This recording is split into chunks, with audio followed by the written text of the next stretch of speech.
ಸಿಕ್ಕಾಪಟ್ಟೆ ಬ್ಯೂಟಿಫುಲ್ ಆಗಿರೋ ಹುಡುಗಿರು ಯಾವಾಗ್ಲೂ ಬಿಸಿ ಇರ್ತಾರೆ, ಯಾಕೆ ಹೇಳು? ಯಾಕೆ? ನಾನು ತುಂಬಾ ಬಿಸಿ ಇದ್ದೀನಿ, ಹೇಳಕ್ ಟೈಮ್ ಇಲ್ಲ, ಬಾಯ್. ಏನ್ ಮಾಡಿದ್ಯಾ? ಸಾಂಬಾರ್, ರಸಮು, ಪಲ್ಯ. ರಸಂ ಹಾಕು. ನಾನ್ ಮನ್ಸ್ ಮಾಡಿದ್ರೆ ಲಂಡನ್ ರಾಜ್ಕುಮಾರ್ ಬೇಕಾದ್ರೆ ಮದ್ವೆ ಆಗ್ತೀನಿ, ನೋಡ್ತೀಯಾ? ಪಲ್ಲವಿ ಮೇಡಮ್ ಮನೆಗೆ ಸ್ವಾಗತ, ಅವ್ರ ಲೈಫ್ಗೆ ಸ್ವಾಗತ. ಬನ್ನಿ. ಎಷ್ಟು ಶಾರ್ಟ್ ಫಿಲ್ಮ್ಸ್ ಆಯ್ತು ಈಗ? ಕೌಂಟ್ ಮಾಡಿಲ್ಲ ಸರ್. ಅವತ್ತು ಫಸ್ಟ್ ಡೇ ನನ್ನ ಪೇಮೆಂಟ್ 3000 rupees. ಅಪ್ಪ ತೀರೋದಾಗ್ಲೂ ಅಷ್ಟೇನೆ, ನಾನು ಅವಾಗ ಇನ್ನು ಜಸ್ಟ್ ಪಾಪು ಇದ್ದೆ.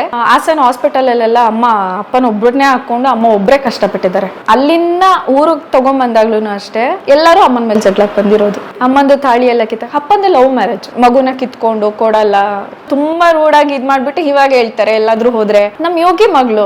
ಈಗ ನೀವು ಫೇಮಸ್ ಆದ್ಮೇಲೆ? ಹಾ, ಬಟ್ ಇವಾಗ ನಾನು ಅವ್ರಿಗಿಂತ ಜಾಸ್ತಿ ದುಡಿತಾ ಇದ್ದೀನಿ, ನಾನು ಅವ್ರಿಗಿಂತ ತುಂಬಾ ಚೆನ್ನಾಗಿದ್ದೀನಿ. ಆ ಕ್ರಾಸ್ ಬಿಟ್ ಚಂಬಲಿ ಜೊತೆ ಏನ್ ಮಾತಾಡ್ತಿದ್ದೆ? ಈ ಸಲ ಕರೆಂಟ್ ಬಿಲ್ ಎಷ್ಟು ಬಂತು ಅಂತ ಕೇಳ್ತಾ ಇದೆ ಪುಟ್ಟ. ನಡಿ ಒಳಗೆ. ನಿನ್ನ ಕಂಡ ನನ್ನ ಕಣ್ಣು ಎಂದೆಂದು ಬೇರೇನು ನೋಡದು. ಓ ಕ್ಷಮಿಸಿ, ಏನಪ್ಪ ಶಂಕರ್ನಾಗ್ ಅವ್ರು ಹಾಡು ಹೇಳ್ತಾ ಇದೆಯಾ ಪರಮ್ ಅನ್ಬೇಕು. ಸ್ನೇಹಿತರೆ, ನನಗೆ ಯಾಕೋ ಭಾಳ ಸಂತೋಷ ಆಯಿತು. ನಾನು ಯೂಟ್ಯೂಬಲ್ಲಿ ತುಂಬ ನೋಡ್ತಾ ಇರ್ತೀನಿ ಶಾರ್ಟ್ ಫಿಲ್ಮ್ಸು, ಅದರಲ್ಲೂ ಕಾಮಿಡಿ ಇರೋಂಥ ಶಾರ್ಟ್ ಫಿಲ್ಮ್ಸ್ ನಂಗೆ ಭಾಳ ಇಷ್ಟ ಆಗುತ್ತೆ. ಅದರಲ್ಲಿ ಪಲ್ಲವಿ ಪರ್ವ ಅಂತ ಹೇಳಿ ಒಬ್ರು ಕಲಾವಿದೆ, ತುಂಬ ಚೆನ್ನಾಗಿ ಆ್ಯಕ್ಟ್ ಮಾಡ್ತಾರೆ. ಸೊ ಅವ್ರನ್ನ ನೋಡೋಕ್ಕೆ ಅಂತ ಬಂದಿದ್ದೀನಿ. ಅವ್ರು ನೋಡೋಣ, ಅವ್ರು ಮಾತಾಡ್ಸೋಣ, ಅವ್ರ ಬದುಕು ಹೇಗೆ ತಿಳ್ಕೊಳ್ಳೋಣ ಅಂತ ಹೇಳಿ. ಸ್ನೇಹಿತರೆ, ನೀವು ನೋಡಿರ್ತೀರಿ ಅವ್ರನ್ನ. ಇನ್ನೋಸೆಂಟ್ ಅಂತ ಕುರಿ ಕೋಳಿ ತಿನ್ನೋದಲ್ಲ, ತಾಕತ್ತಿದ್ರೆ ಹುಲಿ ಸಿಂಹ ತಿನ್ನು ನೋಡೋಣ ಅಲ್ವೇ? ಎಸ್, ಬನ್ನಿ ಅವ್ರ ಜೊತೆ ಮಾತಾಡೋಣ. ಪಲ್ಲವಿ ಪರ್ವ ಅವರು ತೆರೆ ಮೇಲೆ ಎಷ್ಟು ಚೆನ್ನಾಗಿ ಆ್ಯಕ್ಟ್ ಮಾಡ್ತಾರೆ, ತೆರೆ ಹಿಂದಿನ ಬದುಕು ಹೇಗಿದೆ ಕೇಳೋಣ, ತಿಳ್ಕೊಳ್ಳೋಣ. ಬನ್ನಿ ಹೋಗೋಣ. ಏನು ಮಾಡ್ತಾ ಇದ್ದಾರೆ ಮೇಡಮ್ ಕೇಳೋಣ. Excuse me, flight number 701. ನಮಸ್ತೆ ಮೇಡಮ್. ನಮಸ್ತೆ, ವೆಲ್ಕಮ್. Thank you madam. ಶುಭ ಸಂಜೆ, ಬರ್ಬೋದಾ? Come in sir. ಓಕೆ, ಕಲಾ ಮಾಧ್ಯಮದ ಎಲ್ಲ ವೀಕ್ಷಕರಿಗೂ ಪಲ್ಲವಿ ಮೇಡಮ್ ಮನೆಗೆ ಸ್ವಾಗತ, ಅವ್ರ ಲೈಫ್ಗೆ ಸ್ವಾಗತ. ಬನ್ನಿ. ವೆಲ್ಕಮ್. ಧನ್ಯವಾದ ಮೇಡಮ್, ಥ್ಯಾಂಕ್ ಯು ಮೇಡಮ್. ಮೊಟ್ಟ ಮೊದಲು ಮನೆಗೆ ಬಂದ ತಕ್ಷಣ ಒಂದು ಕಾಂಪ್ಲಿಮೆಂಟು, ನಾನು ನಿಮ್ಮ ಅಭಿಮಾನಿ madam. Thank you so much sir. ನೀವು ತುಂಬ ಚೆನ್ನಾಗಿ ಆ್ಯಕ್ಟ್ ಮಾಡ್ತೀರಿ. ನಿಮ್ಮ ಬಾಯಿ ಬಡ್ಕಿ ಸೀರೀಸು ಇತ್ತೀಚೆಗೆ ಬಂದೆಲ್ಲ ಶಾರ್ಟ್ ಫಿಲ್ಮ್ಸು ನೋಡ್ತಾ ಇರ್ತೀನಿ. ಸೊ ಹಾಗಾಗಿ ನಿಮಗೆ ಅದಕ್ಕೆ ಅಭಿನಂದನೆ, ಥ್ಯಾಂಕ್ಸ್ ನಮ್ಮನ್ನು ರಂಜಿಸ್ತಾ ಇರೋದಕ್ಕೆ. Thank you so much. ಚಪಾತಿ ವಿತ್ತ ಇಲ್ಲ ವಿತ್ತೋಟ ಇಲ್ಲಪ್ಪ. ಮಾತಾಡ್ತಾ ಇದೀನಿ ತಾನೆ, ಏನೋ ಒಂದು ಮಾಡೋಗು. ಸೊ ನೀವು ನೋಡಿರ್ತೀರಿ, ತುಂಬ ಕಿರುಚಿತ್ರದಲ್ಲಿ ನಮ್ಮ ಪಲ್ಲವಿ ಮೇಡಮ್ ತುಂಬ ಅದ್ಭುತವಾಗಿ ಆ್ಯಕ್ಟ್ ಮಾಡಿದ್ದಾರೆ. ಅವ್ರ ಇಡೀ ತಂಡ ಇತ್ತೀಚೆಗೆ ಯೂಟ್ಯೂಬಲ್ಲಿ ಶಾರ್ಟ್ ಫಿಲ್ಮ್ಸ್ ತುಂಬ ಚೆನ್ನಾಗಿ ಮಾಡ್ತಿದ್ದಾರೆ. ಸೊ ನೋಡಿದವ್ರು ನೋಡಿ ಮಿಲಿಯನ್ ಗಟ್ಟಲೆ ಹೋಗುತ್ತೆ ಅವ್ರ ಶಾರ್ಟ್ ಫಿಲ್ಮ್ಸ್ ಅಂತ ಕೇಳ್ತಾ. ಮೇಡಮ್, ಕಲಾ ಮಾಧ್ಯಮಕ್ಕೆ ನಿಮ್ಗೆ ಸ್ವಾಗತ. Thank you so much. ನಿಮ್ಮ ಮನೆ ತುಂಬ ಥ್ಯಾಂಕ್ ಯು. ನಿಮ್ಮ ಮನೆ ತುಂಬ ಚೆನ್ನಾಗಿದೆ. Thank you. ಓಕೆ, ಎಷ್ಟು ವರ್ಷ ಆಯ್ತು ಬಂದು ಇಲ್ಲಿ? ಸ್ವಲ್ಪ ವರ್ಷ ಆಯ್ತು ಸರ್, ಬಾಡಿಗೆ ಮನೆ. ಓಕೆ, ಇದೆಲ್ಲ ಇವ್ರು ಸ್ವಂತ ಆಗಲಿ ಅಂತ ನಾವು ವಿಶ್ ಮಾಡೋಣ. Okay, Thank you.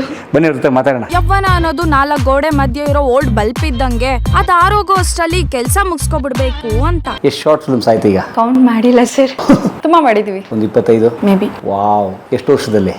5 years. ಹೇಗೆ ಸಮಯ ಮ್ಯಾನೇಜ್ ಮಾಡ್ತಾರೆ? ಅದೇ ಕೆಲಸ ಅಲ್ವಾ ಸರ್ ನಮ್ದು. Very nice. ನಾವಂತೂ ಬಹುಶಃ ಬರೋ ಎಲ್ಲ ಶಾರ್ಟ್ ಫಿಲ್ಮಲ್ಲಿ ಇಲ್ಲೋ ಅಲ್ಲಿ ಇಲ್ಲಿ ಬಿಟ್ಟರೆ ಮಿಕ್ಕಿದ ಎಲ್ಲ ಶಾರ್ಟ್ ಫಿಲ್ಮಲ್ಲಿ ಆಲ್ಮೋಸ್ಟ್ ಇರ್ತೀರಿ ನೀವು. Thank you. ಯಾವ ಊರು ಮೂಲ? ಪ್ರಾಪರ್ ತಿಪ್ಟೂರು ಸರ್ ನಂದು. ತಿಪ್ಟೂರು. ಓ, ಕೊಬ್ಬರಿನಾಡು. ಹೌದು. ಓಕೆ, ಕುಟುಂಬದ ಹಿನ್ನೆಲೆ? ಅಮ್ಮ ಇದ್ದಾರೆ, ಅಪ್ಪ ಇಲ್ಲ. ನಾನು 4 years ಇದ್ದಾಗಲೇ ಅಪ್ಪ ತೀರೋಗಿದ್ರು. ಅವಾಗಿಂದ ಅಜ್ಜಿ ಮನೇಲೇನೆ, ಅಮ್ಮ, ನಾನು, ಅಜ್ಜಿ. ಸ್ಟಡೀಸ್ ಎಲ್ಲ ಊರಲ್ಲೇನೆ, ಅಲ್ಲೇನೆ ಮನೆ ಹತ್ರ ಸ್ಕೂಲು, ಕಾಲೇಜ್ ಅಷ್ಟೇ. ಅಲ್ಲಿಂದ ಮ್ಯೂಸಿಕ್ ಕ್ಲಾಸಿಂದ ಡೈರೆಕ್ಟ್ ಇಂಡಸ್ಟ್ರಿ. ಹೇಗಿತ್ತು ಚೈಲ್ಡ್ಹುಡ್? ನನ್ನ ಕೇಳೋಕ್ಕಿಂತ ನಮ್ಮ ಮನೇಲಿ ಕೇಳಿದ್ರೆ ಚೆನ್ನಾಗಿ ಹೇಳ್ತಾರೆ. ಈಗಲೂ ಯಾರಾದರೂ ಮಕ್ಳು ತೀಟೆ ಮಾಡಬೇಕಾದ್ರೆ ನಾನು ಏನಾದರೂ ಬೈದ್ರೆ ನೀನೇನು ಕಮ್ಮಿ ಮಾಡ್ತಿದ್ಯಾ ಅನ್ನೋ ರೇಂಜಿಗೆ ಅವಳಿ ಕೊಟ್ಬಿಟ್ಟಿದ್ದೀನಿ. ಓಕೆ, ಹಾಂ. ಎಷ್ಟು ಮಕ್ಕಳು ನೀವು? ನಾ ಒಬ್ಳೆ ಮಗಳು. ತಂದೆ ಕೃಷಿಕರ ಅಥವಾ? ಹಾಂ. ನೈಸ್. ಓಕೆ, ಆಮೇಲೆ ಓದಿದ್ದು PU ಮಾಡಿದೆ. ಅದಾದಮೇಲೆ ಅಮ್ಮಂಗೆ ಸ್ವಲ್ಪ ಹೆಲ್ತ್ ಇಶ್ಯೂಸ್ ಆಯಿತು. ಸೊ ಎಜುಕೇಷನ್ನು ಡಿಸ್ಕಂಟಿನ್ಯೂ ಮಾಡಿ ಮತ್ತೆ ಜಾಬ್ ಮಾಡೋಕ್ಕೆ ಸ್ಟಾರ್ಟ್ ಮಾಡಿದೆ ಇಲ್ಲಿ ಊರಲ್ಲೇನೆ. ಸೊ ಅದಾದಮೇಲೆ ಮ್ಯೂಸಿಕ್ ಕ್ಲಾಸ್ ಜಾಯ್ನ್ ಆದೆ. ಅಂದರೆ ಕೀಬೋರ್ಡಿಸ್ಟ್ ಮಾಡಿಕೊಂಡು ರಿಸೆಪ್ಷನಿಸ್ಟ್ ಆಗಿ ವರ್ಕ್ ಮಾಡ್ತಿದ್ದೆ. ಸೊ ಅದಾದಮೇಲೆ ಡೈರೆಕ್ಟ್ ಇಂಡಸ್ಟ್ರಿ. ಹೇಗೆ ಲಿಂಕ್ ಸಿಕ್ತು ಈಗ ನಟನೆ ಕಡೆಗೆ? ಆ್ಯಕ್ಚುಲಿ ಇಂಟ್ರೆಸ್ಟ್ ಇರಲಿಲ್ಲ, ಇಂಡಸ್ಟ್ರಿಗೆ ಬರ್ತೀನಿ ಅಂತಲೇ ಅಂದ್ಕೊಂಡಿರಲಿಲ್ಲ. ಯಾಕೆಂದರೆ ನಮ್ಮಮ್ಮ ತುಂಬ ಸ್ಟ್ರಿಕ್ಟು, ಪಕ್ಕದ ಮನೆಗೂ ಕಳಿಸಲ್ಲ ನಮ್ಮಮ್ಮ, ಅಷ್ಟು ಸ್ಟ್ರಿಕ್ಟು. ಹೀಗೆ ಯಾವುದೋ ಒಂದು ತೆಲುಗು ಶಾರ್ಟ್ ಫಿಲಮ್ಗೆ ಫೀಮೇಲ್ ಲೀಡ್ ಬರಬೇಕಿತ್ತು, ಅವ್ರು ಅವತ್ತು ಬಂದಿರಲಿಲ್ಲ. ಸೊ ಅವರಿಂದ ಒಂದಿನ ಶೂಟ್ ಲೇಟ್ ಆಯಿತು. ಆಗ ಹೀಗೆ ಹುಡುಕ್ಬೇಕಾದ್ರೆ ನನ್ನ ಫ್ರೆಂಡು ನನಗೆ ಕೇಳ್ದ, ನಾನಿಲ್ಲ ನಮ್ಮ ಮನೇಲಿ ಕಳಿಸಲ್ಲ ಅಂತ ಹೇಳಿದೆ. ಅದಾದಮೇಲೆ ಅವರು ಡೈರೆಕ್ಟರು RC ಹಿರೇಮಠ್ ಅಂತ, ಅವರು ನಮ್ಮ ಅಮ್ಮನ ಹತ್ರ ಮಾತಾಡಿ ಆಮೇಲೆ ಅಮ್ಮ ಒಪ್ಕೊಂಡ್ರು. ಅದಾದಮೇಲೆ ಹಂಗೆ ಕಂಟಿನ್ಯೂ ಆಯಿತು. ಅಂದರೆ ತಿಪ್ಟೂರಲ್ಲೇ ಇದ್ವಿ ಈಗ? ಹಾಂ, ತಿಪ್ಟೂರಲ್ಲಿ. ಬೆಂಗಳೂರಿಗೆ ಬಂದಿಲ್ಲ? ನಾನು ಇಂಡಸ್ಟ್ರಿಗೆ ಬಂದಮೇಲೆ ಬೆಂಗಳೂರಿಗೆ ಬಂದಿದ್ದು. ಅಂದರೆ ನಿಮ್ಮ ಮೊದಲ ಪ್ರಾಜೆಕ್ಟು ಒಂದು short film, Telugu short film. ಹೌದು. ಯಾವುದು ಗೊತ್ತಾದ್ರು ಏನಿದೆಯಾ ಯೂಟ್ಯೂಬಲ್ಲಿ? ಮೇ ಬಿ ಇರ್ಬೋದು. ರಾಜಾರಾಣಿ ಅಂತ ವಿನಾಯಕ್ ಅಂತ ಹೇಳಿ ಡೈರೆಕ್ಟರು. ಅವರು ಅವರ ಫ್ಯೂಚರ್ ಮೂವಿಗೆ ಡಾಕ್ಯುಮೆಂಟ್ರಿ ಮಾಡ್ಬೇಕಂತ ಮಾಡ್ತಾ ಇದ್ರು. ನಂದು ಫಸ್ಟ್ ಸಿನಿಮಾ ಜರ್ನಿ ಸ್ಟಾರ್ಟ್ ಆಗಿದ್ದು ಶಿವಮೊಗ್ಗ ತೀರ್ಥಹಳ್ಳಿಯಿಂದ. ಹೇಗೆ ಅಂದರೆ ಆ ಪ್ರಾಜೆಕ್ಟು? ಆ ಪ್ರಾಜೆಕ್ಟ್. ಓಕೆ. ಶೂಟ್ ಎಲ್ಲ ಅಲ್ಲಿತ್ತು? ಶೂಟ್ ಎಲ್ಲ ಅಲ್ಲಿತ್ತು. 3 days ಏನೋ ಇತ್ತು ಶೂಟು. ಅಲ್ಲಿ ಕುವೆಂಪು ಕಲ್ಲು ಅಂತ ಇದೆ, ಅಂದ್ರೆ ಕುವೆಂಪು ಅವರು ಕುತ್ಕೊಂಡು ಬುಕ್ ಬರೀತಾ ಇದ್ದಿದ್ದು. ಸೊ ನಂದು ಫಸ್ಟ್ ಡೇ ಶೂಟ್ ಅಲ್ಲಿಂದ ಸ್ಟಾರ್ಟ್ ಆಗಿತ್ತು. ಆಕ್ಚುಲಿ ನಾನು ಯಾವುದೇ ಆಕ್ಟಿಂಗ್ ಕ್ಲಾಸ್ಗೆ ಹೋಗಿಲ್ಲ, ಯಾವುದೂ ಇಲ್ಲ. ಮತ್ತೆ ನಾನು ಸ್ವಲ್ಪ ಶೈ ಜಾಸ್ತಿ, ಬೇಗ ಓಪನ್ ಅಪ್ ಆಗಲ್ಲ. ಬಟ್ ನಂಗೇನು ಗೊತ್ತಿಲ್ಲ, ಕ್ಯಾಮ್ರಾ ಅಂದ್ರೆ ಗೊತ್ತಿಲ್ಲ, ಮೇಕಪ್ ಅಂದ್ರೆ ಗೊತ್ತಿಲ್ಲ, ಏನೂ ಗೊತ್ತಿಲ್ಲ. ಅವರು ಡೈರೆಕ್ಟ್ ಹೇಳಿದ್ದು ಇಷ್ಟೇ, ಆರ್ಸಿ ಹಿರೇಮಠ್ ಅಂತ, ನಿಮ್ಮ ಮಗಳು ನನ್ನ ಮಗಳು ಥರ, ನನ್ನ ಜವಾಬ್ದಾರಿ ಕಳಿಸ್ಕೊಡಿ. ಅವರು 2 ಫೋಟೋ ಏನೋ ನೋಡಿ ಸೆಲೆಕ್ಟ್ ಮಾಡಿದ್ದು ಅಷ್ಟೇ ನನ್ನನ್ನು. ಸೊ ಓಕೆ ಅಂತೇಳಿ ಹೋದೆ. ನನಗೆ ಮೇಕಪ್ ಗೊತ್ತಿಲ್ಲ, ಕ್ಯಾಮ್ರಾ ಗೊತ್ತಿಲ್ಲ, ಕ್ಲೋಸಪ್ ಗೊತ್ತಿಲ್ಲ, ವೈಡ್ ಗೊತ್ತಿಲ್ಲ, ಆ್ಯಕ್ಷನ್ ಗೊತ್ತಿಲ್ಲ, ಏನೂ ಗೊತ್ತಿಲ್ಲ. ಜಸ್ಟ್ ಬ್ಲೈಂಡಾಗಿ ಹೋದೆ. ಅವ್ರು ಹೇಳಿದ್ರು, ಅಮ್ಮನೂ ಒಪ್ಕೊಂಡ್ರು ಅನ್ನೋ ಒಂದು ನಂಬಿಕೆ ಮೇಲೆ ಹೋದೆ. ಅದಾದಮೇಲೆ ಫಸ್ಟ್ ಡೇ 4:30ಗೇನೋ ಶಾರ್ಟ್. ನನಗೆ ಅವಾಗ ಗೊತ್ತಿಲ್ಲ. ಅಲ್ಲ, ಈವ್ನಿಂಗ್. ಓಕೆ, ನನಗೆ ಗೊತ್ತಿಲ್ಲ ಶಾರ್ಟ್ ಅಂದರೆ ಏನು, ಆ್ಯಕ್ಷನ್ ಅಂದ್ರೆ ಏನು ಗೊತ್ತಿಲ್ಲ. Completely zero knowledge. ಓಕೆ, ಹೋದೆ. ಅದಾದಮೇಲೆ ಮೇಕಪ್ ಅಂತ ಹೇಳಿದ್ರು. ನಾನು ಓಕೆ ಅಂತ ಹೇಳಿದೆ. ಮೇಕಪ್ ಮಾಡಿದ್ರು. ಅದಾದಮೇಲೆ ಶಾರ್ಟಿಗೆ ಕರ್ಕೊಂಡು ಹೋದ್ರು. ಅವ್ರು ಹೇಳ್ತಿದಾರೆ, ನನಗೆ ಗೊತ್ತಾಗ್ತಾ ಇಲ್ಲ. ಆಮೇಲೆ ಹೇಳಿದ್ರು ಕಾಮಾಗಿ ಮಾಡಿ ಅಂತ. ಸೊ ನಾನು ಏನು ಹೇಳ್ತೀನಿ ಅದನ್ನು ಮಾಡಿ ಅಷ್ಟೇ ಹೇಳಿದ್ದು. ಅವ್ರು ಏನು ಹೇಳಿದ್ರು ನಾನು ಅದನ್ನು ಮಾಡೋಕ್ಕೆ ಸ್ಟಾರ್ಟ್ ಮಾಡಿದೆ. ಅವ್ರಿಗೆ ಇಷ್ಟ ಆಯಿತು. ಓಕೆ, ಅವ್ರು ಅವತ್ತೇ ಫಸ್ಟ್ ಹೇಳಿದ್ದು, ನಿನಗೆ ಸಿನಿಮಾದಲ್ಲಿ ಫ್ಯೂಚರ್ ಇದೆ, ನೀನು ಫ್ಯೂಚರ್ ನೋಡಿದ್ರೆ ಅದು ನಿನ್ನ ಸಿನಿಮಾದಲ್ಲೇನೆ, ನೀನು ತುಂಬ ದೊಡ್ಡ ಮಟ್ಟದಲ್ಲಿ ಬರ್ತೀಯ ಅಂತ. ನಾನು ಅವತ್ತು ಅಂದ್ಕೊಂಡಿದ್ದೆ, ಏನಿಲ್ಲ, ನನಗೆ ಇಂಡಸ್ಟ್ರಿನಲ್ಲಿ ಯಾರು ಗೊತ್ತು, ಇದೇನೋ ಫ್ಲೋ ಅಲ್ಲಿ ಬಂತು ಅಷ್ಟೇನೆ ಅಂತ ಅಂದ್ಕೊಂಡಿದ್ದೆ. ಬಟ್ ಅವ್ರು ಹೇಳ್ದಂಗೆ ಆಗ್ತದೆ. ಅವತ್ತು ಫಸ್ಟ್ ಡೇ ನನ್ನ ಪೇಮೆಂಟು 3 days ಸೇರಿ 3000 rupees. ಅವರು ಶಿವಮೊಗ್ಗ ಬಸ್ ಸ್ಟ್ಯಾಂಡ್ ಅಲ್ಲಿ ನನಗೆ ಪೇಮೆಂಟ್ ಕೊಡ್ಬೇಕಾದ್ರೆ ಹೇಳಿದ್ ಒಂದೇ ಮಾತು, ಇವತ್ತು ನಾನು ನಿನಗೆ ಕೊಡ್ತಿರೋ 3,000, ನಾಳೆ ನಿನಗೆ ಒಂದು ದಿನಕ್ಕೆ 30,000 ಇಂದ 3 ಲಕ್ಷವರೆಗೂ ಆಗ್ಲಿ ಒಂದು ದಿನಕ್ಕೆ ಪೇಮೆಂಟ್ ಅಂತ ಹೇಳಿ ಕೊಟ್ಟಿತ್ತು. ಆಯ್ತಾ? ಆಗ್ತಿದೆ. ಸೊ ಆಮೇಲೆ ಏನಾಯ್ತು? ಅದು ಶಾರ್ಟ್ ಫಿಲ್ಮ್ ರಿಲೀಸ್ ಆಯ್ತಾ? ಆಯ್ತು. ಆ ಶಾರ್ಟ್ ಫಿಲ್ಮ್ ರಿಲೀಸ್ ಆಗೋದಕ್ಕೆ ಮುಂಚೆನೆ ನನಗೆ ಇನ್ನೊಂದು ಮೂವಿಗೆ ಆಫರ್ ಆಯ್ತು. ಶ್ರೀಧರ್ ಸರ್ ಜೊತೆ, ಅವರ ತಂಗಿ ಕ್ಯಾರೆಕ್ಟರು. ಯಾವ ಶ್ರೀಧರು? ಕ್ಲಾಸಿಕಲ್ ಡ್ಯಾನ್ಸರ್ಸ್, ಹಳೆ. ಅವರ ಒಂದು ಸಿನಿಮಾ ಮಾಡ್ತಾ ಇದ್ರು. ಸಿನಿಮಾ ನೇಮು ಸಿದ್ಧರೂಢ ಸಮಥಿಂಗ್ ಏನೋ ಇದೆ. ಅದರಲ್ಲಿ ಅವ್ರ ತಂಗಿ ಕ್ಯಾರೆಕ್ಟರ್ ಬೇಕಿತ್ತು ನನಗೆ. ಇದೇ ತರ ಸಿನಿಮಾ ಟೀಮಿಂದ ನನಗೆ ಕಾಲ್ ಬಂತು. ಆರ್ಸಿ ಹಿರೇಮಠ್ ಸರ್ ಸ್ವಲ್ಪ ಜನಕ್ಕೆ ರೆಫರ್ ಮಾಡಿದ್ರು, ಅವ್ರ ಕಡೆಯಿಂದ ಕಾಲ್ ಬಂತು. ನಾನು ಅಮ್ಮನ ಕೇಳಿದೆ, ಓಕೆ ಅಂತ ಹೇಳಿದ್ರು.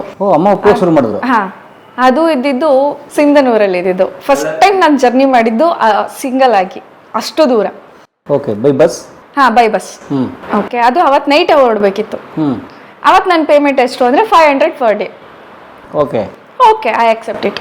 ಓಕೆ, ಆಮೇಲೆ ಅಲ್ಲಿ ಹೋದ್ಮೇಲೆ ನನಗೆ ಗೊತ್ತಾಗಿದ್ದು ಜೂನಿಯರ್ ಆರ್ಟಿಸ್ಟ್ಗಿಂತ ನನ್ನ ಪೇಮೆಂಟ್ ತುಂಬ ಕಮ್ಮಿ ಅಂತ. ಬಿಕಾಸ್ ನನಗೆ ಪೇಮೆಂಟ್ ಬಗ್ಗೆ ಆಗಲಿ ಇಲ್ಲ ಇಂಡಸ್ಟ್ರಿ ಬಗ್ಗೆ ಆಗಲಿ ನಂಗೆ ನಾಲೆಡ್ಜೇ ಇಲ್ಲ. Okay, zero knowledge. ಓಕೆ, ನನಗೆ ಅಲ್ಲಿ ಹೋಗಿ ಎವ್ರಿ ಡೇ ಎಲ್ಲರಿಗೂ ಪೇಮೆಂಟ್ ಇರ್ತಾ ಇತ್ತು. ಓಕೆ, ಅಲ್ಲಿ ಎವ್ರಿ ಡೇ ಈವ್ನಿಂಗ್ಗೆ ಪೇಮೆಂಟ್ ಕ್ಲಿಯರ್ ಮಾಡ್ತಾ ಇದ್ರು. ನಾನು ಅನ್ಕೋತಾ ಇದ್ದಿದ್ದು, ನನಗೆ ಮಾತ್ರ 500 ಯಾಕೆ, ಅವ್ರಿಗೆ ಮಾತ್ರ ಅಷ್ಟೊಂದು ಯಾಕೆ ಕೊಡ್ತಾ ಇದ್ದಾರೆ? ಏನು ಬಂದಿದ್ದು ಜೂನಿಯರ್ಸ್ ಕೂಡ ಪೇಮೆಂಟ್ ಜಾಸ್ತಿ ಇತ್ತು. ಅವ್ರಿಗೆ ಫರ್ ಡೇ 2000, 1500 ಈ ಥರ ಇತ್ತು. ಬಟ್ ನನಗೆ ಮಾತ್ರ ಬರೀ 500 rupees. ನಿಮ್ಮದು ಮುಖ್ಯ ಪಾತ್ರ? ನಾನು ಶ್ರೀಧರ್ ಸರ್ ಅವರ ತಂಗಿ ಕ್ಯಾರೆಕ್ಟರ್ ಮಾಡ್ತಾ ಇದ್ದೆ.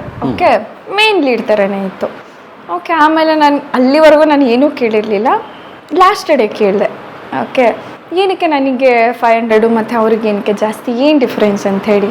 ಆವಾಗ ಗೊತ್ತಿಲ್ಲ ಮೇಡಮ್, ನೀವು ಪೇಮೆಂಟ್ ಕಮ್ಮಿ ಮಾತಾಡಿದ್ದೀರಾ ಅದಕ್ಕೆ ಅಂತ. ಬಟ್ ಅವ್ರು ಅಲ್ಲಿ ಪೇಮೆಂಟ್ ಮಾತಾಡಿದ್ದು ನನಗೆ ಫರ್ ಡೇ 5000, ಬಟ್ ನನಗೆ ಕೊಡ್ತಾ ಇದ್ದಿದ್ದು 500. ಹೌದು. ಅಯ್ಯೋ, ಯಾರೋ ಮಧ್ಯದವರು? ಮಧ್ಯದವರು. ಅಯ್ಯೋ. ಆಮೇಲೆ ಓಕೆ ಫೈನ್ ಅಂತ ನಾನೇನು ಕೇಳಕ್ಕೆ ಹೋಗಿ, ಬಿಕಾಸ್ ಇಟ್ಸ್ ಮೈ ಮಿಸ್ಟೇಕ್. ನನಗೆ ಗೊತ್ತಿಲ್ಲ ಅದ್ರ ಬಗ್ಗೆ, ಇನ್ನೂ ಫೀಲ್ಡೇ ಗೊತ್ತಿಲ್ಲ, ನನಗೇನು ಗೊತ್ತಿಲ್ಲ. ಸೊ ಅದು ಶಾರ್ಟ್ ಫಿಲಮ್ ಅಂದಮೇಲೆ ಇದಕ್ಕೆ ರೆಫರ್ ಮಾಡಿದ್ರು. ಈ ಥರ ಶ್ರೀಧರ್ ಅವ್ರ ತಂಗಿ ಕ್ಯಾರೆಕ್ಟರ್ ಅಂತ ಹೇಳಿದ್ರು. ನನಗೆ ಅವ್ರು ಸೀನಿಯರ್ ಆರ್ಟಿಸ್ಟ್ ಅಲ್ವಾ, ಅವ್ರ ಸಿನಿಮಾ ಎಲ್ಲ ನೋಡ್ಕೊಂಡ್ಬಂದಿದ್ದೆ. ನನಗದೊಂಥರ ಖುಷಿ, ಅವ್ರ ಜೊತೆ ಆ್ಯಕ್ಟ್ ಮಾಡ್ತೀನಲ್ಲ ಅಂತೇಳಿ.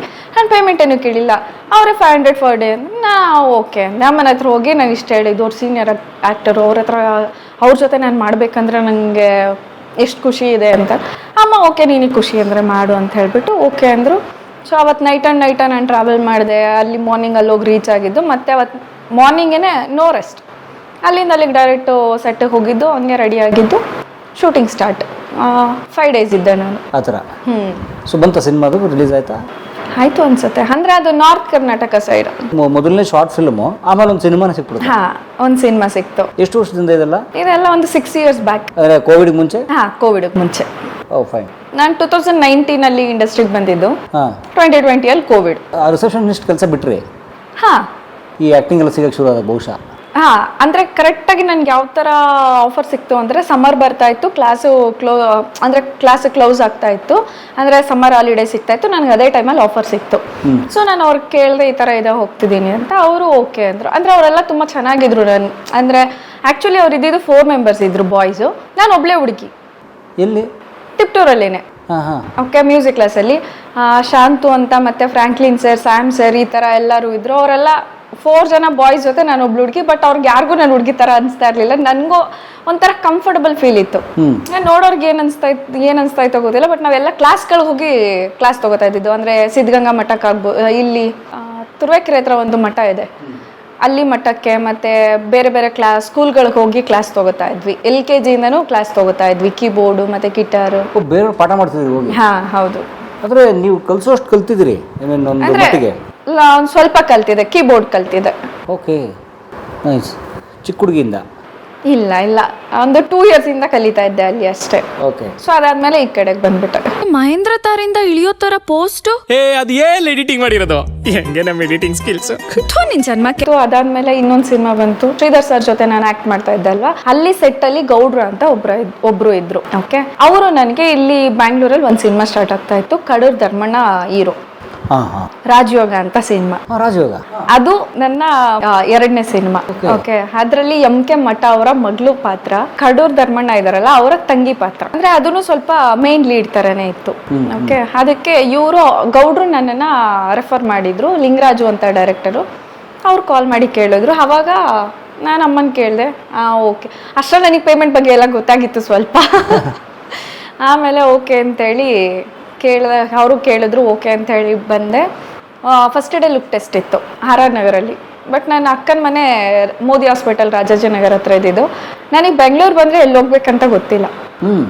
RR ನಗರ್ ಎಲ್ಲಿದೆ, ಕ್ಯಾಬ್ ಹೆಂಗೆ ಬುಕ್ ಮಾಡಬೇಕು, ನಂಗೇನು ಗೊತ್ತಿಲ್ಲ. ನನ್ನ ಊರ ಫ್ರೆಂಡ್ ಒಬ್ಬ ಇಲ್ಲಿದ್ದ, ಭರತ್ ಅಂತ ಹೇಳಿ. ಅವ್ನಿಗೆ ಹೇಳ್ದೆ ಈ ಥರ ನನಗೆ ಲುಕ್ ಟೆಸ್ಟ್ ಇದೆ, ಕರ್ಕೊಂಡು ಹೋಗ್ತೀಯಾ ಅಂತ. ಓಕೆ ಅಂತೇಳಿ ಅವನ ಅಕ್ಕನ ಮನೆ ಹತ್ರ ಬಂದು ಕರ್ಕೊಂಡೋಗಿ, ಪಾಪ ಲುಕ್ ಟೆಸ್ಟ್ ಆಗೋವರೆಗೂ ಇದ್ದು, ಆಮೇಲೆ ಮತ್ತೆ ಕರ್ಕೊಂಬಂದು ಮನೆಗೆ ಡ್ರಾಪ್ ಮಾಡಿ ಹೋದ. ಅದಾದಮೇಲೆ ಸೆಲೆಕ್ಟ್ ಆಯಿತು. ಅವತ್ತು ಲುಕ್ ಟೆಸ್ಟಿಗೆ ಹೋದಾಗೆಲ್ಲ ಹೇಳ್ತಿದ್ದು, ನೀವು ಮೇಘನ ರಾಜ್ ಥರ ಇದ್ದೀರಾ, ನನಗೆ 1 second ಶಾಕು, ನಾನು ಹಂಗಿದ್ದೀನ ಅಂತ. ಬಟ್ ಆಮೇಲೆ ನನಗೆ ಫೋಟೋ ನೋಡಿದ್ಮೇಲೆ ಅನಿಸ್ತು ಓಕೆ. ನನ್ನನ್ನು MK ಮಠ ಸರ್ ಅಷ್ಟೇ ಫಸ್ಟ್ ಡೇ ನೋಡಿದಾಗ್ಲೂ ಅದನ್ನೇ ಹೇಳಿದ್ದು, ಮಗ ನೀನು ಮೇಘನ ರಾಜ್ ಥರ ಇದೆಯಾ ಅಂತ. ಆಮೇಲೆ ಇನ್ನೊಂದು ಇನ್ಸಿಡೆಂಟ್ ಏನಂದರೆ, ನನ್ನ ಹೋಲ್ ಲೈಫಲ್ಲಿ ಅಪ್ಪ ಅಂತ ನಾನು ಯಾರನ್ನೂ ಕರೆದಿಲ್ಲ. ಅಪ್ಪ ಅಂತ ನಾನು ಇವತ್ತವರೆಗೂ ಯಾರನ್ನೂ ಕರೆದಿಲ್ಲ. ನಾನು ಚಿಕ್ಕವಳಿದ್ದಾಗ ನನ್ನ ದೊಡ್ಡಮ್ಮ ಇದ್ರಲ್ಲ, ಅವರು ನಂಗೆ ಅಪ್ಪ ಇಲ್ಲ ಅಂತ ಹೇಳ್ಬಿಟ್ಟು ಅವ್ರನ್ನ ಅಮ್ಮ ದೊಡ್ಡಪ್ಪನ ಅಪ್ಪ ಅನ್ನುವಂಥದ್ದು ಅಂತಲೇ ಇರಲಿಲ್ಲ. ನಾನು ನನ್ನ ಲೈಫಲ್ಲಿ ಫಸ್ಟ್ ಟೈಮ್ ಅಪ್ಪ ಅಂತ ಬಾಯಿ ತುಂಬ ಕರೆದಿದ್ದು MK ಮಠ ಅವ್ರನ್ನ. ಇವತ್ತಿಗೂ ನನ್ನ ಫೋನಲ್ಲಿ ಅವ್ರ ನಂಬರ್ ಅಪ್ಪ ಅಂತಲೇ ಸೇರಿದೆ. ಅವರಿಗೂ ನಾನು ಅವತ್ತು ಅದನ್ನೇ ಹೇಳಿದ್ದೆ. ಬಟ್ ನಿಮ್ಮ ತಂದೆಯವರು ತೀರ್ಕೊಂಡಿದ್ದು ನಿಮ್ಗೆ ಗೊತ್ತಿತ್ತು ಅಂದರೆ ಅಷ್ಟು ಬುದ್ಧಿ ಬಂದಿತ್ತಾ? ಇಲ್ಲ, ಅಷ್ಟು ನೆನಪಿರಲಿಲ್ಲ. Natural death? ಹಾಂ, ನ್ಯಾಚುರಲ್ ಡೆತ್. ಅವ್ರು ನೆನಪಿದೆಯಾ? ಅಷ್ಟೊಂದಿಲ್ಲ, ಸ್ವಲ್ಪ ಇದೆ ಅಷ್ಟೆ. ಇನ್ನೊಂದು ಬ್ಯಾಡ್ ಇನ್ಸಿಡೆಂಟ್ ಏನಂದರೆ, ನಮ್ಮ ಮನೇಲಿ ಅಪ್ಪನ ಮನೇಲಿ ಮಾತ್ರ ಫೋಟೋ ಇತ್ತು, ನಮ್ಮ ಮನೇಲಿ ಇರಲಿಲ್ಲ. ಓಕೆ, ನನಗೆ ಚಿಕ್ಕ ವಯಸ್ಸಿಂದ, ಅಂದರೆ ಚಿಕ್ಕವರಿದ್ದಾಗ ಅಷ್ಟು ಗೊತ್ತಾಗಲ್ಲ ಅಲ್ವಾ ನಮಗೆ. ಸೊ ನನಗೆ ಅಷ್ಟು ಇರಲಿಲ್ಲ. ಯಾಕೆಂದರೆ ಅಮ್ಮ ಮತ್ತು ಅಜ್ಜಿ ನಾನು ತುಂಬ ಚೆನ್ನಾಗಿ ನೋಡ್ಕೋತಾ ಇದ್ರು. ಅಪ್ಪ ಇಲ್ಲ ಅನ್ನೋ ಒಂದು ರೀಸನ್ಗೋ, ಇಲ್ಲ ಒಬ್ಬಳೆ ಮಗಳು ಅನ್ನೋ ಒಂದು ರೀಸನ್ಗೋ ಗೊತ್ತಿಲ್ಲ, ಒಬ್ಬರು ಮನೆಗೆ ಕಳಿಸ್ತಾ ಇರಲಿಲ್ಲ. ಮತ್ತು ಇವತ್ತವರೆಗೂ ನನ್ನ ಮನೇಲಿ ನನ್ನ ಫ್ಯಾಮಿಲಿಲಿ ಯಾರು ನನಗೆ ಅಂತಲೂ ಮಾತಾಡೋಲ್ಲ. ನಮ್ಮಮ್ಮ ಅಂದರೆ ಎಲ್ಲರಿಗೂ ಅಷ್ಟು ಭಯ. ಅವ್ರು ಯಾರು ಏನೇ ಇರ್ಬೋದು, ನನ್ನ ಮಗಳು ನೀನು ಯಾರು ಅನ್ನೋದಕ್ಕೆ ನಾನೇ ಅನ್ನಲ್ಲ. ಬಟ್ ನಮ್ಮಮ್ಮ ಇವತ್ತವರೆಗೂ ನನಗೆ ಒಂದು ಏಟ್ ಕೈ ಹೊಡೆದಿಲ್ಲ, ಒಂದು ಮಾತು ಭಯಲ್ಲ. ಬಟ್ ನನಗೆ ನಮ್ಮಮ್ಮ ಅಂದರೆ ಭಯ ಇದೆ. ನಮ್ಮ ಅಜ್ಜಿ ಹೊಡೆದಿದ್ದಾರೆ, ನಮ್ಮ ಅಜ್ಜಿ ಅಂದರೆ ಭಯ ಇಲ್ಲ. ಸೊ ನನಗೆ ತುಂಬ ವರ್ಷ ಆದಮೇಲೆ ಬುದ್ಧಿ ಬಂದಮೇಲೆ ನನಗೆ ಅಪ್ಪನ ಫೋಟೋ ಬೇಕಿತ್ತು. ಓಕೆ, ಹಿಂಗೆ ಅಪ್ಪನ ಅಕ್ಕ ಬಂದಿದ್ದರು, ಅವ್ರಿಗೂ ನಮಗೂ ಅಂದರೆ ಅಷ್ಟಕ್ಕಷ್ಟೇ, ಅಂದರೆ ಪ್ರಾಪರ್ಟಿ ಅದು ಇದು ಅಂತ. ಸೊ ನಾವೇನು ಕೇಳಕ್ಕೆ ಹೋಗಿರಲಿಲ್ಲ ಇವತ್ತವರೆಗೂ. ಅಮ್ಮ ಆಗಲಿ ನಾನಾಗಲಿ ಅಪ್ಪನ ಪ್ರಾಪರ್ಟಿ ಬೇಕಂತ ಇವತ್ತವರೆಗೂ ಒಂದು ದಿನನೂ ಹೋಗಿಲ್ಲ. ನಾವು ಇನ್ ಫ್ಯೂಚರ್ ಹೋಗೋದು ಇಲ್ಲ. ಓಕೆ, ಯಾಕೆ ಅಂದರೆ ನಮ್ಮಪ್ಪನೇ ಇಲ್ಲ ಅಂದಮೇಲೆ ಪ್ರಾಪರ್ಟಿ ತೊಗೊಂಡು ಏನು ಮಾಡೋದು? ಅವ್ರಿಗೆ ಆ ಥರ ಮೈಂಡ್ ಸೆಟ್ಟು. ಅಂದರೆ ಈಗ ಮೆಚ್ಯೂರ್ ಆಗಿದ್ದಾಳೆ, ಪ್ರಾಪರ್ಟಿಗೆ ಬರ್ತಾರೆ, ಈ ಥರ. ನನ್ಗೆ ಆ ಥರ ಇಲ್ಲ, ನನಗೂ ಇಲ್ಲ, ನಮ್ಮ ಅಮ್ಮನಿಗೂ ಇಲ್ಲ. ಬಟ್ ನಾನು ಮನ್ಸಾರೆ ನಮ್ಮ ಅತ್ತೆ ಹತ್ರ ಕೇಳಿದ್ದು ಒಂದೇ, ನಮ್ಮ ಅಪ್ಪನ ಒಂದು ಫೋಟೋ ಇದ್ರೆ ಕೊಡಿ ಅಂತ. ಅವರು ಇಲ್ಲ ಅಂದರೆ ನಮ್ಮ ತಾತ ರೀಸೆಂಟಾಗಿ ಒಂದು ಸ್ವಲ್ಪ ಬ್ಯಾಕ್ 1-2 ಇಯರ್ಸ್ ಬ್ಯಾಕ್ ಏನೋ ತೀರೋಗಿದ್ರು ಅನ್ಸುತ್ತೆ. ಅವರು ನಮ್ಮ ಅಪ್ಪನ ಹೆಸರಲ್ಲಿ ಸ್ವಲ್ಪ ಅಮೌಂಟ್ ಇಟ್ಟಿದ್ರಂತೆ, ಅದಕ್ಕೆ ನಮ್ಮ ಅಪ್ಪನ ಫೋಟೋ ಬೇಕು ಅಂತ ಹುಡುಕಿದ್ದಾರೆ, ಅವಾಗಲೂ ಸಿಕ್ಕಿಲ್ಲ ಅಂತ. ಬಟ್ ನನಗೆ ನೆನಪಿದ್ದಂಗೆ ನಮ್ಮ ಮನೆಯಲ್ಲಿ ಅಂದರೆ ಅಪ್ಪನ ಮನೆಯಲ್ಲಿ ಒಳಗಡೆ ಹಿಂಗೆ ಎಂಟ್ರಿ ಆಗಿದ ತಕ್ಷಣ ನಮ್ಮ ಅಪ್ಪಂದೇ ಫೋಟೋ ಇದ್ದಿದ್ದು. ಆ ಫೋಟೋನೂ ಇಲ್ಲ ಅಂದರು, ನಾನು ಓಕೆ ಫೈನ್. ಅದಾದಮೇಲೆ ಇನ್ನೇನು ಕೇಳೋಕೆ ಹೋಗಿಲ್ಲ. ನೋಡಿ ಹೌ ಗ್ರೇಟ್ ಯುವರ್ ಮಮ್ಮೀಸ್. ಆಸ್ತಿ ಕೊಡು, ಮಗಳನ್ನ ಸಾಕ್ಬೇಕು ಅಂತ ಏನು ಕೇಳಿಲ್ಲ. ಆ ಊರಿನ ಜನ ಹೇಳ್ತಾರೆ, ನೀನು ಬಾ ಸರೋಜ, ನಾವು ಕೊಡಿಸ್ತೀವಿ, ನೀನು ಏನಕ್ಕೆ ಬರಲ್ಲ, ಇರೋದು ಒಬ್ಳು ಮಗಳು, ನಿನಗೆ ಬೇಡ ಅಂದ್ರೂ ಅವಳಿಗಾದ್ರೂ ಬೇಕಾಗುತ್ತೆ. ನಮ್ಮಮ್ಮ ಹೇಳೋದು ಬಂದೆ ಮತ್ತು ಬೇಡ, ನನಗೆ ನನ್ನ ಮಗಳೇ ನನಗೆ ಆಸ್ತಿ ಸಾಕು. ಅಲ್ಲ ಅಮ್ಮ ನಿಮ್ಮನ್ನ ಹೆಂಗೆ ಸಾಕಿದ್ರು ಅಮ್ಮ? ತುಂಬ ಕಷ್ಟಪಟ್ಟಿದ್ದಾರೆ ಸರ್. ಏನು ಆಸ್ತಿ ಇತ್ತಾ ಅಮ್ಮಂದು? ಏನೂ ಇಲ್ಲ. ಅಂದರೆ ಅಮ್ಮ ಸ್ವಲ್ಪ ಫೈನಾನ್ಷಿಯಲಿ ತುಂಬ ಚೆನ್ನಾಗಿದ್ರು ಅವಾಗ, ಅಪ್ಪ ಇದ್ದಾಗೆಲ್ಲ ಸ್ವಲ್ಪ ಗೋಲ್ಡು ಫೈನಾನ್ಷಿಯಲಿ ಎಲ್ಲ ಚೆನ್ನಾಗಿದ್ರು. ಅಮ್ಮ 4 ಗಂಟೆ ಅಲ್ಲಿ ಮಾರ್ನಿಂಗ್ 4 ಗಂಟೆಗೆ ಎದ್ದು ಮಾರ್ಕೆಟ್ಗೆ ಹೋಗ್ತಾಯಿದ್ರು. ತಿಪ್ಟೂರು ಮಾರ್ಕೆಟಿಗೆ? ಹಾಂ, ನಮ್ಮದು ಸೊಪ್ಪಿನ ಅಂಗಡಿ ಇತ್ತು, ಹೋಲ್ಸೇಲ್ ಅಂಗಡಿ. ನನ್ನ ಫ್ಯಾಮಿಲಿ ಬ್ಯಾಕ್ಗ್ರೌಂಡ್ ಬಂದು ಮಾರ್ಕೆಟ್. ಓಕೆ, ನಮ್ಮ ಅಣ್ಣ ಬಂದು ಸೊಪ್ಪು ಗಣೇಶ ಅಂದರೆ ಅಲ್ಲಿ ಸ್ವಲ್ಪ ಫೇಮಸ್ಸು. ಅಮ್ಮನಿಗೂ ಅಷ್ಟೇ, ನಮ್ಮದು ಹೂವಿನ ಅಂಗಡಿ ಇತ್ತು, ಸೊಪ್ಪಿನ ಅಂಗಡಿ ಇತ್ತು, ತರಕಾರಿ ಅಂಗಡಿ ಇತ್ತು. ಸೊ ಅಮ್ಮ ಅಲ್ಲಿ ಮಾರ್ನಿಂಗ್ 4 o'clock ಎದ್ಬಿಟ್ಟು ಹೋಗೋರು. ಆಮೇಲೆ ಮತ್ತೆ 1 o'clock ಹಂಗೆ ಬಂದು ಮನೆಗೆ ಊಟಕ್ಕೆ ಬರೋರು. ಒಂದು ಸ್ವಲ್ಪ ಹೊತ್ತು ರೆಸ್ಟ್ ಮಾಡಿ ಮತ್ತೆ 4 o'clock ಹೋಗೋರು. ಈವ್ನಿಂಗ್ ಮತ್ತೆ 4 o'clock ಹೋದರೆ ಮತ್ತೆ ನೈಟು 8:30, 9 o'clock ಬರೋರು. ವ್ಯಾಪಾರ. ಮನೆ ಹತ್ರ ಅಜ್ಜಿದು ಒಂದು ಚಿಲ್ಲರೆ ಅಂಗಡಿ ಇತ್ತು. ಅಜ್ಜಿನೂ ಇಲ್ಲಿದ್ದು ಅರ್ನ್ ಮಾಡ್ತಾಯಿದ್ರು, ಅಮ್ಮನೂ ಅರ್ನ್ ಮಾಡ್ತಾಯಿದ್ರು. ನನಗೆ ಆ ಏಜಲ್ಲಿ ನನಗೆ ಅದೆಲ್ಲ ಗೊತ್ತಾಗ್ತಾ ಇರಲಿಲ್ಲ. ನಾನು ಫುಲ್ ಜಾಲಿ ಮಾಡ್ತಾ ಇದ್ದೆ. ಒಬ್ಬಳೇ ಮಗಳು. ಅಜ್ಜಿ ಅಂದ್ರೆ ಅಮ್ಮನಮ್ಮ. ಎಷ್ಟೇ ಸಿನಿಮಾ ನೋಡಿದ್ರು ತಂದೆಗಿಂತ ದೊಡ್ಡ ಹೀರೋ ಸಿಗೋದಿಲ್ಲ, ಎಷ್ಟೇ ದೇವಸ್ಥಾನ ಸುತ್ತಿದ್ರು ತಾಯಿಗಿಂತ ದೊಡ್ಡ ದೇವ್ರು ಸಿಗೋದಿಲ್ಲ. ನಿಮ್ಮ ತಂದೆಯವ್ರು ತೀರ್ಕೊಂಡ್ಮೇಲೆ ನಿಮ್ಮ ತಾಯಿ ತನ್ನ ತವ್ರ ಮನೆಗೆ ಬಂದ್ಬಿಟ್ರು? ಅಪ್ಪ ತೀರೋದಾಗ್ಲೂ ಅಷ್ಟೇನೆ. ಇನ್ ಕೇಸ್ ನಮ್ಮ ಅಪ್ಪನ ಮನೆ ಕೊಡೋರು ನೋಡಿದ್ರೆ ಐ ಡೋಂಟ್ ಮೈಂಡ್. ನಾನು ಅವಾಗಿನ್ನೂ ಜಸ್ಟು ಪಾಪು ಇದ್ದೆ. ಅಪ್ಪಂಗೆ ತುಂಬ ಹುಷಾರಿರಲಿಲ್ಲ, ಹೆಲ್ತ್ ಇಶ್ಯೂಸ್ ಇತ್ತು. ಇದೆಲ್ಲ ಅಮ್ಮ ಹೇಳಿರೋದಕ್ಕಿಂತ ನನಗೆ ಬೇರೆಯವ್ರು ಹೇಳಿರೋದೇ ಜಾಸ್ತಿ. ಇವತ್ತವರೆಗೂ ಅಮ್ಮ ನನಗೆ ಏನೂ ಹೇಳಿಲ್ಲ ಅಷ್ಟೆಲ್ಲ.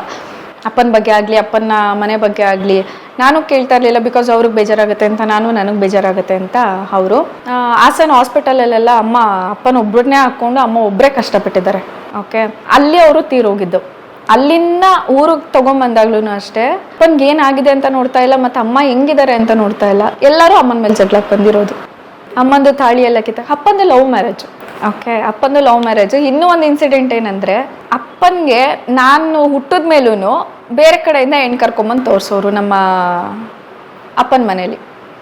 ಅಪ್ಪಂದು ಲವ್ ಮ್ಯಾರೇಜ್ ಅಲ್ವಾ, ಅವ್ರಿಗೆ ಇಷ್ಟ ಇರಲಿಲ್ಲ. ಬಟ್ ಅಮ್ಮನ ಕಡೆಯಿಂದ ಏನು ಅರ್ನಿಂಗ್ಸ್ ಬರುತ್ತೆ ಅದೆಲ್ಲ ಬೇಕಿತ್ತು ಅವ್ರಿಗೆ. ಅಂದರೆ ಅಕ್ಸೆಪ್ಟೇ ಮಾಡಿಲ್ಲ ಅವರು? ನೋ, ಅಮ್ಮನ ಕಡೆಯಿಂದ ಬರೋ ಅರ್ನಿಂಗ್ಸ್ ಮಾತ್ರ ಬೇಕು ಅವ್ರಿಗೆ. ಓಕೆ, ಬಟ್ ಅಮ್ಮ ಬೇಡ, ಆ ಥರ ಇತ್ತು. ಆಮೇಲೆ ಅದೇ ಅಪ್ಪಂದು ಬಾಡಿ ತೊಗೊಂಡು ಬಂದಾಗಲೂ ಅಷ್ಟೇ, ಏನು ಮಾಡಬೇಕು ನೆಕ್ಸ್ಟು, ಅವಳು ಹೆಂಗಿದ್ದಾಳೆ, ಚಿಕ್ಕ ಮಗು ಕಟ್ಕೊಂಡು ಏನು ಮಾಡ್ತಾಳೆ, ಈ ಥರ ಥಿಂಕ್ ಮಾಡಿಲ್ಲ. ಜಸ್ಟ್ ಅಲ್ಲಿ ಹೋಗಿದ ತಕ್ಷಣ ಅಮ್ಮನ ಮೇಲೆ ಎಲ್ಲರೂ ಜಗಳಕ್ಕೆ ಬಂದು ತಾಳಿ ಎಲ್ಲ ಕಿತ್ತಾಕಿ ನನ್ನ ಮಗುನ ಕಿತ್ಕೊಂಡು ಕೊಡಲ್ಲ ಅಂತೆಲ್ಲ ಈಚೆ ತಳ್ಳಿ ಅಮ್ಮನ್ನ ಆ ಥರ ಎಲ್ಲ ಮಾಡಿ. ಆಮೇಲೆ ಅಮ್ಮನ ತಮ್ಮ ಇದ್ದರು, ನಮ್ಮ ಮಾಮ, ಅವರು ನನ್ನನ್ನು ಅಲ್ಲಿಂದ ಎತ್ಕೊಂಡ್ಬಂದಿದ್ದು. ಇಲ್ಲಾಂದರೆ ಇವತ್ತು ನಾನು ನಮ್ಮಮ್ಮನ ಹತ್ರ ಇರ್ತಾ ಇರಲಿಲ್ಲ. ಅಷ್ಟೆಲ್ಲ ತುಂಬ ರೂಢಾಗಿ ಇದು ಮಾಡಿಬಿಟ್ಟು ಇವಾಗ ಹೇಳ್ತಾರೆ ಎಲ್ಲಾದರೂ ಹೋದರೆ, ನಮ್ಮ ಯೋಗಿ ಮಗಳು ಏನಕ್ಕೆ, ಅದೇ ಫಸ್ಟ್ ಇರಲಿಲ್ವಾ?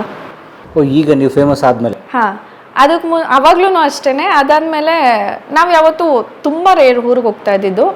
ಅಂದರೆ ನಮ್ಮ ತಾತ ಇದ್ದಾಗ ಸ್ವಲ್ಪ ಮನೆಗೆ ಬರೋದು ಹೋಗೋದು ಎಲ್ಲ ಮಾಡ್ತಾಯಿದ್ರು. ಅಂದರೆ ತೋಟದಿಂದ ಎಳ್ನೀರು ತೊಗೊಬರೋದು, ಜಾಕ್ ಫ್ರೂಟ್ ತೊಗೊಬರೋದು ಇದೆಲ್ಲ ಮಾಡ್ತಾಯಿದ್ರು. ತಾತನಿಗೆ ಹುಷಾರಿಲ್ದ ಇದ್ದಾಗಿಂದ ಅವ್ರು ಬರೋದು ಸ್ವಲ್ಪ ಕಮ್ಮಿ ಆಯಿತು. ನಾನು 10th ಆನ್ಯಲ್ ಎಕ್ಸಾಮ್ ಟೈಮಲ್ಲಿ ಮೆಚೂರ್ಡ್ ಆದೆ.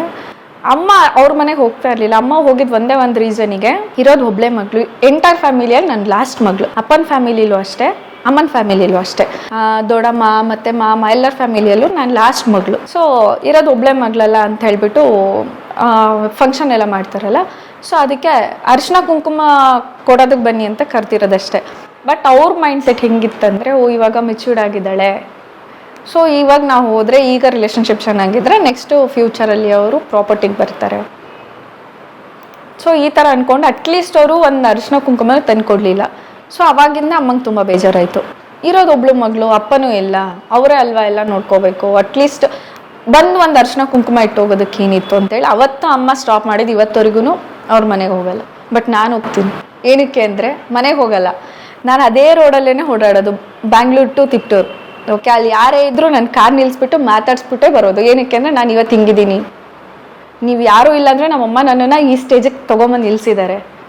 I am proud. ಇವಾಗ ಮಾತಾಡಿಸ್ತಾರೆ, ಹೋಗಿ ನಿಲ್ಲಿಸ್ಬಿಟ್ಟು ಕಾರ್ ನಿಲ್ಲಿಸ್ಬಿಟ್ಟು ಕೇಳಿದ್ರೆ ನಾನು ಯಾರು ಗೊತ್ತಾ ಅಂದರೆ ಏನು ಅವರೆಲ್ಲ ನನ್ನನ್ನು ಪ್ರೀತಿ ಅಂತ ಕರೆಯೋದು. ಪ್ರೀತಿ ಚೆನ್ನಾಗಿದ್ಯಾ, ಹುಷಾರಾಗಿ ಹೋಗು, ಹಂಗೆ ಹಂಗೆ. ನನ್ಗೆ ಅವಾಗ ಎಷ್ಟು ನಗು ಬರುತ್ತೆ ಅಂದರೆ, ಗೊತ್ತು ನನಗೆ ನೀವೆಲ್ಲ ಯಾವ ಥರ ಅಂತ. ಓಕೆ, ಗೊತ್ತಿದ್ದು ನನ್ನ ಮುಂದೆ ನಾಟಕ ಮಾಡ್ತಾರಲ್ಲ, ಅದು ನೋಡ್ಬೇಕಂತಾನೆ ನಾನು ಸಮ್ಟೈಮ್ಸ್ ಕಾರ್ ನಿಲ್ಸ್ಬಿಟ್ಟು ಮಾತಾಡಿಸ್ತೀನಿ. ನಮ್ಮ ಅಮ್ಮಂಗೆ ಹೋಗಿ ಹೇಳ್ತೀನಿ ಅವಾಗ, ನಿನ್ನ ಗಂಡನ ಮನೆಗೆ ಹೋಗಿದೆ ಅಂತ. ಅಮ್ಮ ಬೈತಿರ್ತಾನೆ, ನೀನು ಯಾರು ಹೋಗು ಅಂತ ಹೇಳಿದ್ದು. ಸೊ ಅಷ್ಟೆಲ್ಲ ಮಾಡಿದ್ದಾರೆ. ಬರೀ ಆಸ್ತಿಗೆ? ಬರೀ ಆಸ್ತಿಗೆ. ಒಳ್ಳೆ ದೊಡ್ಡ ಆಸ್ತಿವಂತರು ಅವರು? ನೋ ಸರ್, ಇರೋದು ಸ್ವಲ್ಪ, ಬಟ್ ನಮಗೆ ಅದು ಬೇಡ. ನಾವು ಜಸ್ಟ್ ಒಂದು ಸಂಬಂಧ ಅನ್ನೋದಿರ, ಬಾಂಧವ್ಯ ಅಂತ ಇರುತ್ತೆ. ಪ್ರೀತಿಸಿ ಅಷ್ಟೇ ನೀವು ಕೇಳ್ತೀರಿ? ಅಷ್ಟೇ ಕೇಳೋದು. ನಿಮ್ಮಲ್ಲಿ ನಾವು ಒಬ್ರು ಅಷ್ಟೇ, ಅದು ಬಿಟ್ಟು ಇನ್ನೇನು ಕೇಳ್ತೀವಿ. ಅದಕ್ಕಿಂತ ಹೇಳ್ಬೇಕಂದ್ರೆ, ಅಪ್ಪ ಇದ್ದಾಗ ಅಮ್ಮ ತುಂಬ ಚೆನ್ನಾಗಿ ಅರ್ನ್ ಮಾಡಿದ್ದಾರೆ, ಅದನ್ನೆಲ್ಲ ಆಕ್ಸೆಪ್ಟ್ ಮಾಡಿದ್ದೀವಿ. ಅಪ್ಪ ಇದ್ದಾಗಲೂ ಅಮ್ಮ ಕೆಲಸ ಮಾಡ್ತೀರಾ? ಅಪ್ಪ ಇದ್ದಾಗ ನಮ್ಮದು ಇದಿತ್ತು, ಮಂಡಿ ಥರ ಇತ್ತು. ಸೊ ಅದನ್ನು ನೋಡ್ಕೋತಿದ್ರು, ಅಂದರೆ ವೆಜಿಟೇಬಲ್ಸ್ ಮಂಡಿ ಥರ ಎಲ್ಲ ಇತ್ತಲ್ಲ, ಅದನ್ನು ನೋಡ್ಕೋತಿದ್ರು. ಅವಾಗೆಲ್ಲ ನಿಮ್ಗೆ ಅದೆಲ್ಲ ಬೇಕಿತ್ತು. ಓಕೆ, ಅಮ್ಮ ದುಡಿಯೋದು ನಿಮಗೆ ಬೇಕಿತ್ತು. ಅಮ್ಮ ಬೇಡ ಅಂದರೆ, ನಮ್ಮ ಅಪ್ಪ ಇದ್ದಾಗ ದೊಡ್ಡಪ್ಪನ ಮಕ್ಕಳೆಲ್ಲ ಅಮ್ಮನ ಮಮ್ಮಿ ಮಮ್ಮಿ ಅಂತ ಕರಿತಾ ಇದ್ರು. ಅದಾದಮೇಲೆ ಅವ್ರು ನಮ್ಮ ಹಿಂಗೆ ಮಾತು ಕೂಡ ಆಡಿಸ್ತಾ ಇರಲಿಲ್ಲ. ಇವತ್ತಿಗೂ ಅಷ್ಟೇ, ನಮ್ಮ ದೊಡ್ಡಣ್ಣಾಗಲಿ ಚಿಕ್ಕಣ್ಣಾಗಲಿ ನಾನು ಮುಂದೆ ಹೋದ್ರೂ ಮಾತಾಡ್ಸಲ್ಲ. ಮನಿ. ಬಟ್ ಇವಾಗ ನಾನು ಅವ್ರಿಗಿಂತ ಜಾಸ್ತಿ ದುಡಿತಾ ಇದ್ದೀನಿ, ನಾನು ಅವ್ರಿಗಿಂತ ತುಂಬ ಚೆನ್ನಾಗಿದ್ದೀನಿ. ಸಮಾಜ ಗುರುತಿಸುತ್ತೆ, ಗೌರವ ಇದೆ. ನಾನಕ್ಕೊಂದು ಸೋಪ್ ಆದ್ರೂ ತಂದ್ಕೊಡು. ಊರಿಗೆ ಕಾರಲ್ಲಿ ಹೋಗ್ಬಿಡ್ತೀರಿ? ಹಾಂ, ನೀವೇ ಡ್ರೈವ್ ಮಾಡ್ಕೊಂಡು? ನಾನೇ ಡ್ರೈವ್ ಮಾಡ್ಕೊಂಡು. ವಾವ್, ಅಮ್ಮಗೆ ಎಷ್ಟು ಖುಷಿ ಆಗ್ತಿರ್ಬೋದು? ಅಮ್ಮಂಗೆ ತುಂಬ ಖುಷಿ.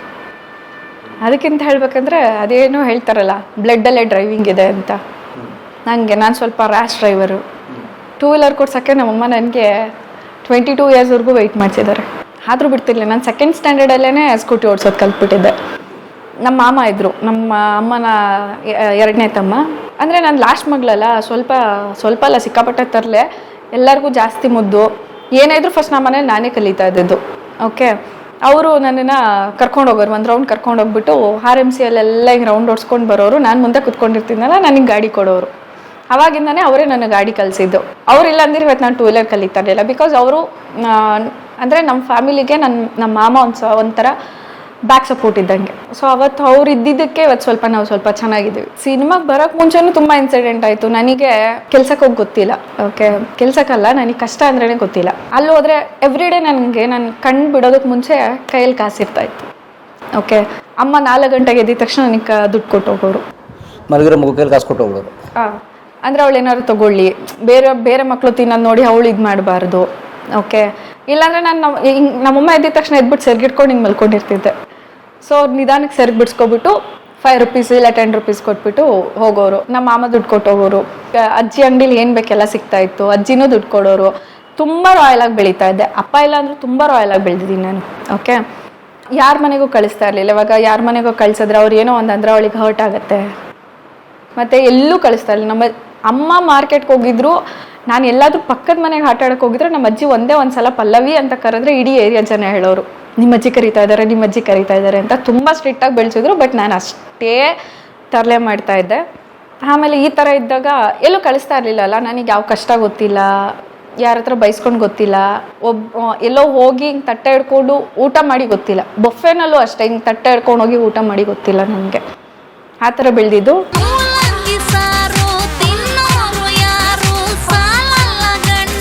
ಎಲ್ಲರೂ ಕಲಾ ಮಾಧ್ಯಮ ನೋಡಿ, ಸಬ್ಸ್ಕ್ರೈಬ್ ಮಾಡಿ, ಗಂಟೆ ಹೊಡಿ. ಅಷ್ಟೇ. ವಿಡಿಯೋ ನೋಡಿದ್ದಕ್ಕೆ ನಿಮಗೆ ತುಂಬ ಧನ್ಯವಾದಗಳು. ಪುಸ್ತಕಗಳನ್ನು ಓದು ಮನಸ್ಸನ್ನು ಅರಳಿಸುತ್ತೆ, ಬುದ್ಧಿಯನ್ನು ಚುರುಕು ಮಾಡುತ್ತೆ, ಕಾಣದ ಹೊಸ ಲೋಕವನ್ನು ಪರಿಚಯಿಸುತ್ತೆ. ಹಾಗಾಗಿ ಓದುವ ಸಂಸ್ಕೃತಿ ಹೆಚ್ಚಾಗ್ಲಿ. ಧನ್ಯವಾದ.